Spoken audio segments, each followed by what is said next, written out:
Okay, perfect. So let's get started. My name is Harris. I'll be introducing Stephen today. Thank you all for coming. This situation is kind of odd, and we all are improvising, and this is our second virtual summit. Um, so without further ado, let's dive in. So Stephen completed his BSc in computational sciences at the University of Waterloo and a PhD in computational biochemistry at the University of Toronto. He joined the young startup Cyclica in 2013 as their first staff scientist and has led the development of their predictive technologies and cloud platform since then. Currently, as Vice President of Research and Development, he coordinates and development of the Lingan Express and Lingan Design scientific platforms and underlying ML engines. Uh, so yeah, without any further ado, let me have Stephen start his talk. So just a quick reminder for the audience: if you have any question for Stephen, please paste it on the comment section. At the end, we will consolidate, and on your behalf, I'll be asking Stephen. Stephen, the dice is yours. All right, thanks. So today we want to talk about some of the ongoing research that we've been doing towards COVID-19 therapies and kind of frame that around the research that we do at Cyclica in general. So Cyclica is still a fairly early stage company. We're around 35 staff or so and increasing over the course of the next year. We've got a few open positions. I'll bring those up towards the end. But yeah, so I'll jump in, just kind of get going with this, I guess. So before I want to get into specifically our COVID-19 research, I just want to frame what is it that we do at Cyclica, and talking basically about drug development pain points. One of the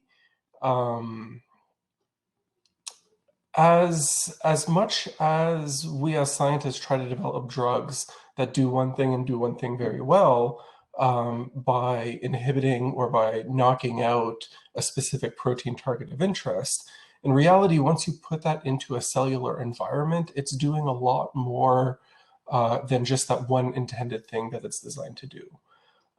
That drug, just by virtue of there being around 20,000 human proteins or so, is very likely to be interacting with more protein targets than its intended, more proteins than its intended target. Various estimates put it out there ranging from 300 or 30 to 300, even on the conservative side of things. The reality is, once a drug enters a cell, it could be doing a number of different things. And some of these might be transient effects. Some of these might be conditional effects. Some of these might be effects that only exist in certain cell types. So what our goal really has been at Cyclica has been to profile and understand not just its intended target, not just its intended activity, but everything a drug might be doing in a cell, with the ultimate goal of being able to design drugs for cells or to design drugs for patients instead of proteins. And that brings us to MatchMaker, our kind of core ML product, I should say, one of our two main core machine learning products out there. And what MatchMaker does is, quite simply just by its name, it matches a ligand and a protein and assesses the compatibility between them, much like a dating website or anything that might otherwise be called a matchmaker. It pairs ligands with specifically protein binding, protein pockets, that is the ligand binding sites on proteins, based off of the 3D characteristics of the protein and the ligand. So its intent is to predict protein ligand binding in order to augment or replace docking. So prior to this, the status quo really has been molecular docking, which is a series of simulations that are performed to try to simulate the drug actually interacting with the protein and trying to screen based off of those predictions. One of the issues is that that's even with a lot of the shortcuts that people do computationally with GPUs, with improved algorithms for docking, it's still fairly slow. So what we've managed to do is develop a deep learning model trained on millions of drug target interactions. So not just those with structural information, but with millions of drug target interactions that are available from these large data sources. And in doing so, in order to be able to get to that scale, we combine both structural information and other forms of experimental data and get to a point where we're actually outperforming the docking in terms of accuracy, generalizability, and throughput. So it's based off of kind of the secret sauce under it all is this proprietary data engineering and featureization that's related to the 3D protein structures, that is to the actual recognition of the binding site and the ligand. And just to kind of illustrate how that might work is we'll turn the protein receptor, the pocket, into a feature vector. We'll turn the ligand into a feature vector. We'll append them together as a pair, as a positive pair. And out of those positive pairs, we know that some of the data is more reliable than others. So out of these databases of 5 million interactions, they vary quite dramatically in terms of the quality, the source quality of the actual interaction, which data source we're actually getting, the experiment by which it was performed. Some experiments are higher throughput versus lower throughput.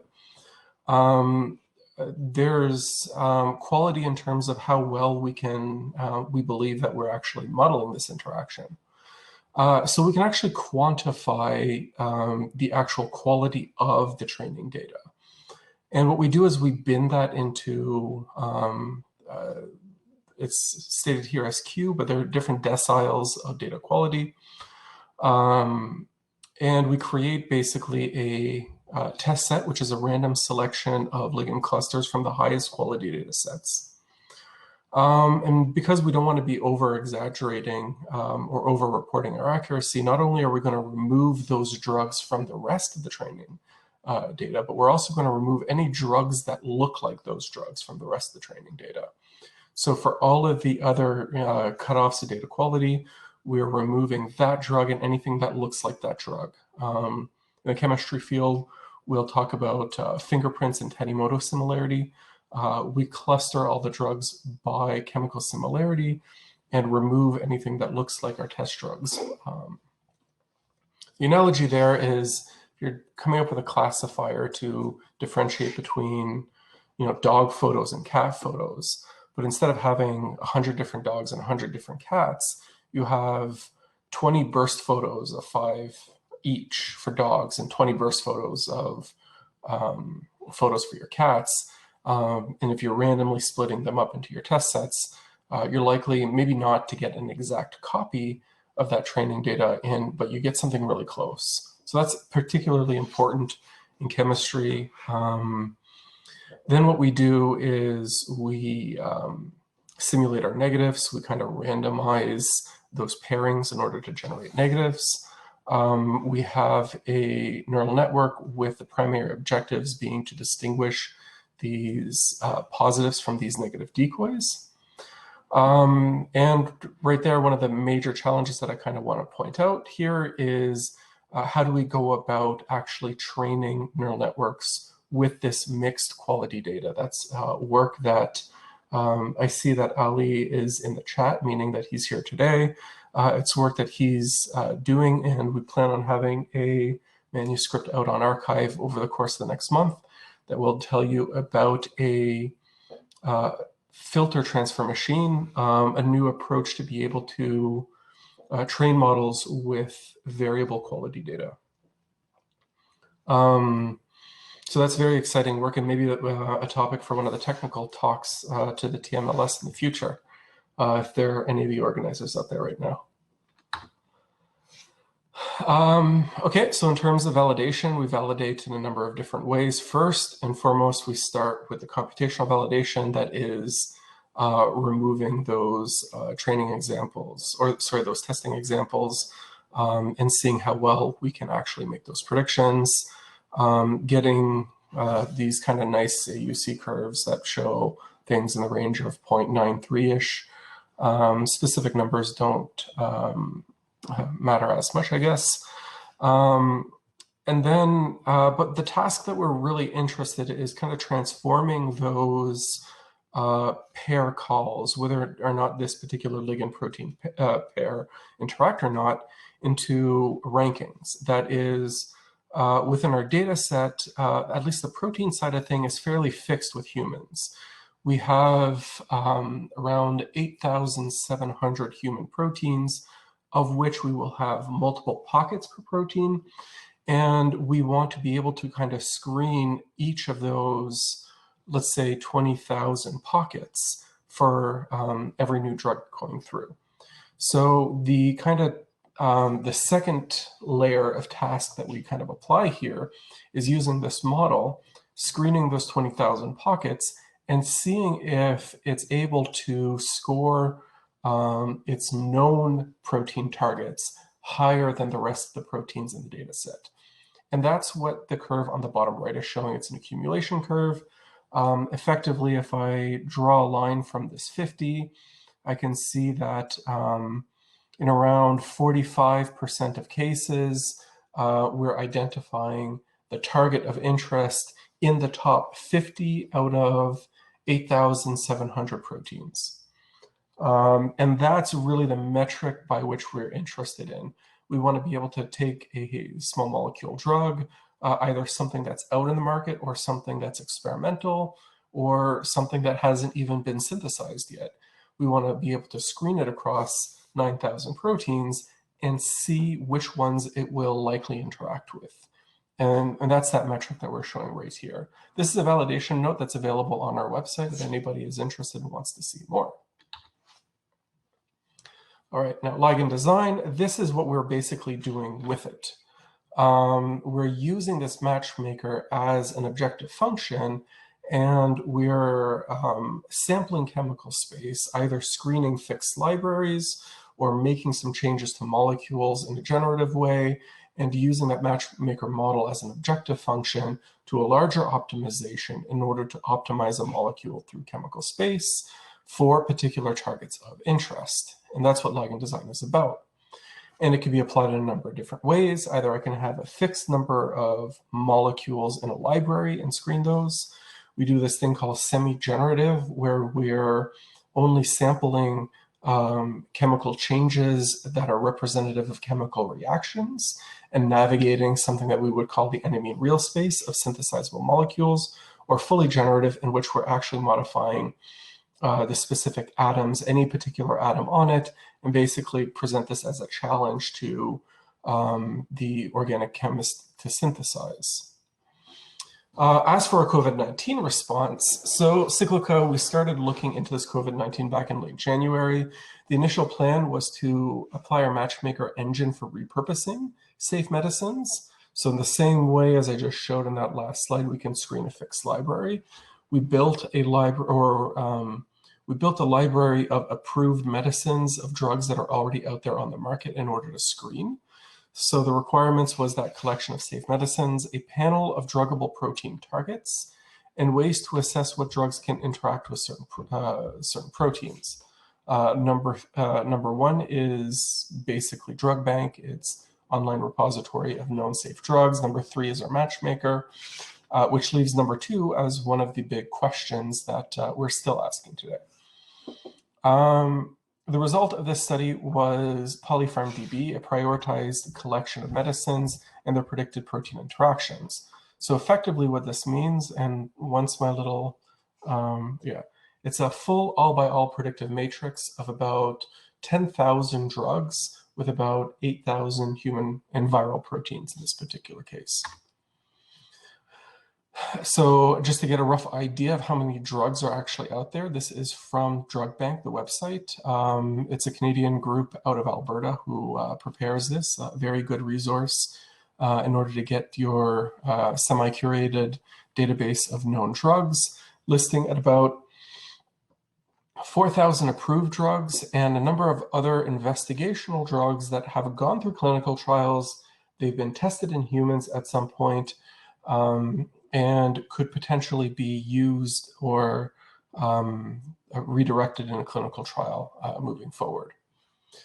So PolypharmDB, this is work by Dasha Redka, who's also here at the event today, and we'll have a booth open if anybody wants to ask specific questions. I'll be there as well. And we did the all-by-all comparison and showed how we could use it for select pairings of proteins. So if we're interested in a new target of interest, if as the science changes with COVID-19, we're going back to the same database and we're working with our partners to look at, based off these new targets, what are some compounds that might be good for that. And just to kind of give an appreciation of the target space in general. I don't know if anybody can tell, but this is the slide that I put together. Everything else was put together by our marketing team and nice and polished. This is one that I made specifically for the event, with some freehand draws and squiggles. But just the idea there to show in terms of numbers, right? So the viral proteome is made up of about 24 proteins for the coronavirus.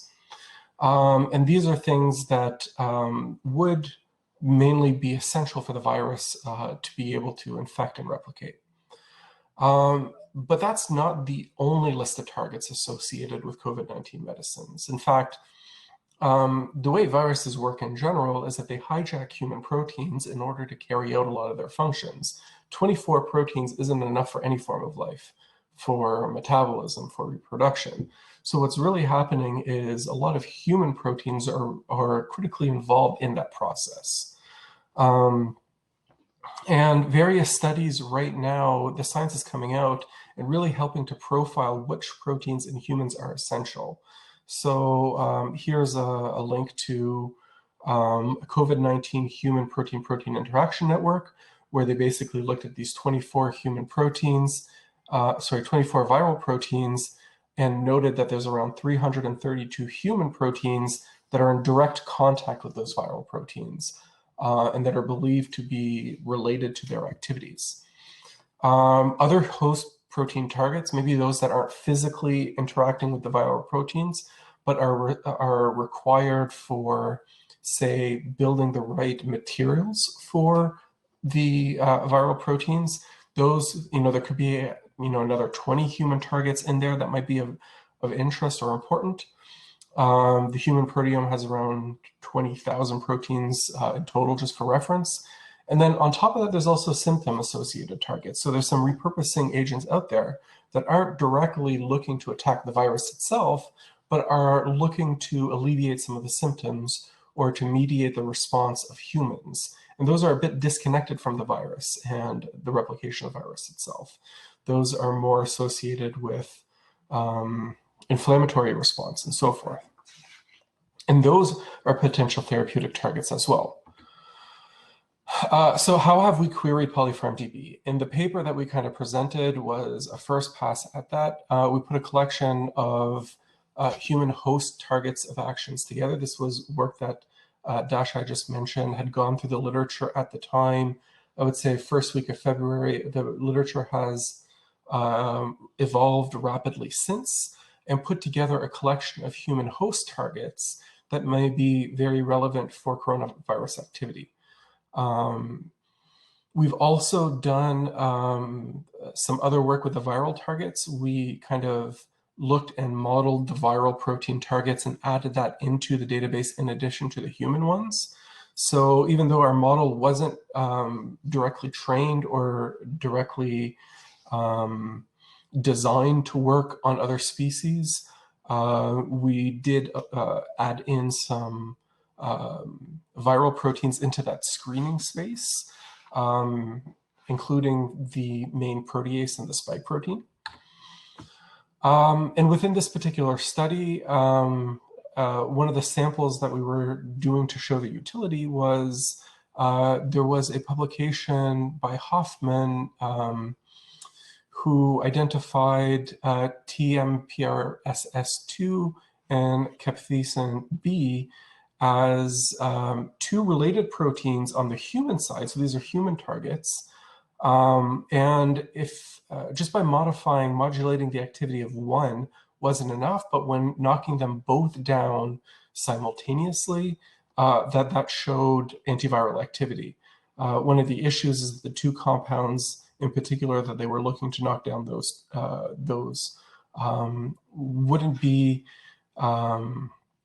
wouldn't necessarily be the best for therapeutic combination.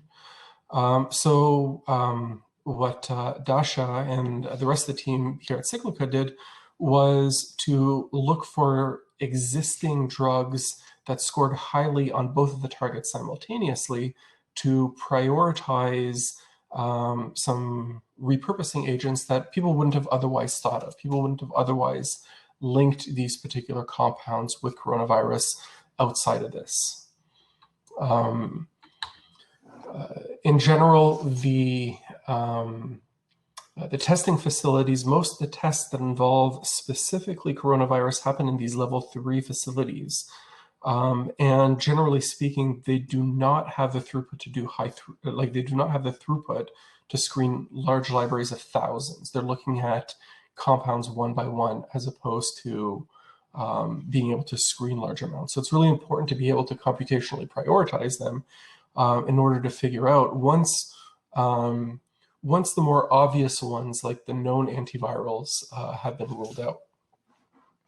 So this PolypharmDB can be queried in a number of different ways, depending on different combinations of targets researchers might be interested in. So what we did there is we put a call out to the academic community, people who have the research facilities, people that have the experimental facilities, and specific reasons to believe certain target sets would be more beneficial. And we're just providing them with the results of our screen for free and working with them to kind of refine, revisit the biology, revisit the actual prioritization. And we have a number of collaborations that are out there now. Individual researchers on the experimental side that have various priority lists that they're going through and testing. It's still fairly early. Even though it kind of feels like this has been around for a long time, on the scale of pharma and on the scale of drug discovery, everything is happening faster than I've ever seen before, right? So, and even at that, time periods of a month or two are pretty long. So what we're doing is we're partnering with several Canadian experimental research groups with varied research-driven targeting strategies and testing capabilities. We're also partnering with the Vector Institute faculty, Bo Wang, and his group to use biological network-based graph convolutional networks to refine our AI-based targeting strategies. So even without an expert biologist coming in and saying, these are the two or three protein targets I want to go after, perhaps there's a computational way to select those targets. And we're collaborating with them to help resolve that. And we're recruiting a postdoc for that particular study through MyTax. So that's another one of interest. If anybody is interested, you could reach out. And we've contributed to this post-era challenge. And this is not using a repurposing library, but using our semi-generative and generative ligand design strategies to design protease inhibitors. And those molecules have been synthesized and are currently being tested. And on top of that, internally, our focus, all hands on deck on the R&D, is to expand our capabilities on predicting these non-human targets. taking our models, taking everything that's working in humans, and trying our best to make it work on other types of species, including COVID, including the novel coronavirus, and including other possible future emerging threats. Right. So hopefully I've been able to kind of cover enough and leave a little bit of wiggle room time for some questions, if there are any. If we're too short on time for questions, I'll also be in the networking booth to kind of be able to answer any specifics. So big shout outs to all the funding agencies out there, MyTax, the NRC, Genome Canada, Ontario Genomics. All of them are doing great work in terms of allocating funds to our collaborators, to the researchers who are working on this and who are setting up and reshaping their labs towards this global fight on COVID-19. To all the collaborators that have reached out, I wish I could go out and name them right now. Those will come out in time as we kind of get, as we start disclosing some of these partnerships. So yeah, if there's any questions, I'll answer them out in the chat. And as I'm looking out for them, I'll bring up the few positions that are currently open. We are looking for software engineer on the ML team, somebody who's really got experience, putting together well-engineered software. We're looking for a cloud computing expert, intermediate level software developer, specifically cloud computing, Google Cloud. On the business side of things, scientists who are into the business for strategic partnership management, scientists who like the AI technology, who are experts in biochemistry, experts in life sciences, medicinal chemistry, as applied scientists, and lastly, systems biology expert. So 4 positions currently posted on the website and another one coming soon. Is there any questions? Hi, if you guys can post questions in the chat forum, that would be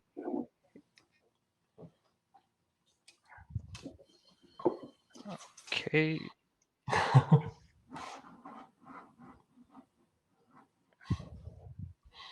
Perfect. So I'll be out.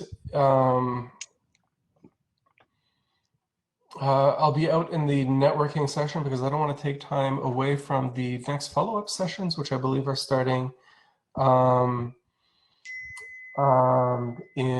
a minute or two. So I don't want to take any time away from that. So I'll be out in the under Expo. There should be a booth for Cyclica.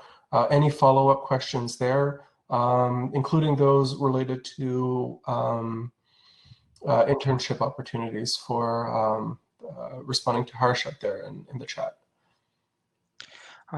Thank you, Stephen. It was pretty intriguing presentation, especially knowing what's happening given the current scenario, like how different organizations are stepping up to fight COVID. Yeah, thank you so much. So if you have any other questions, you can meet Stephen outside at the networking booth. Thank you. Take care, everyone, and thanks for having me.